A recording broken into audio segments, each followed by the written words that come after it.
మీరు ఆలోచించవలసిన ప్రాముఖ్యమైన విషయం ఏంటంటే, దేవుడు భూమి మీద తనలోనికి అంటే తన మార్గంలోనికి వచ్చిన వారిని యేసుక్రీస్తు ప్రభువారు గొప్పవారితో పోల్చాడు, గొప్పగా పోల్చాడు. భూమి మీద మనకి సినిమా హీరోలు కనబడతారు. వాళ్ళని మనం ఏమని పిలుస్తామంటే, ఒకరినేమో మెగాస్టార్ అంటాం, మరొకరినేమో రెబల్ స్టార్ అంటాం, ఇంకొకరినేమో పవర్ స్టార్ అంటాం, ఇంకొకరినేమో సూపర్ స్టార్ అంటాం. వీళ్ళందరినీ ఏమని పిలుస్తున్నారు? స్టార్లు. వాస్తవానికి వాళ్ళు కాదండి స్టార్లు. అసలు సిసలైన స్టార్స్ గురించి బైబిల్ చెప్పింది. దానియేలు గ్రంథం 12వ అధ్యాయం 3వ వచనంలో, దానియేలు గ్రంథం 12వ అధ్యాయం 3వ వచనాన్ని జాగ్రత్తగా చూడండి. ఏమంటున్నాడు దేవుడు? బుద్ధిమంతులైతే ఆకాశ మండలములోని జ్యోతులను పోలిన వారై ప్రకాశించెదరు. బాగా వినాలి.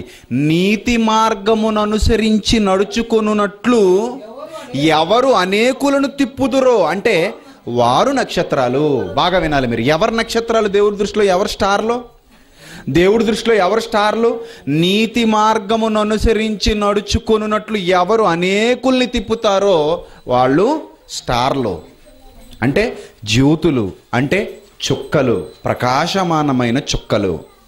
నీతి మార్గమును అనుసరించి నడుచుకున్నట్లు ఎవరైతే అనేకులను తిప్పుతారో వారు ఆకాశ మండలమందున్న నక్షత్రములను పోలిన వారై ప్రకాశించెదరు.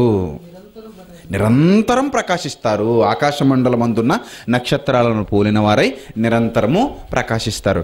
ఎవరు నక్షత్రాలు? మీరు చదువుకున్న మాటను బట్టి ఎవరు నక్షత్రాలు? నీతి మార్గమును అనుసరించి నడుచుకున్నట్లు, అంటే నీతి మార్గంలోనికి పంపించాలి. నీతిగా బ్రతికే యేసు అనే మార్గంలో యేసును పోలి నడుచుకునేవారుగా పరలోకాన్ని చేరే వరకు ఎవరైతే నడిపిస్తారో వాళ్ళే నక్షత్రాలు.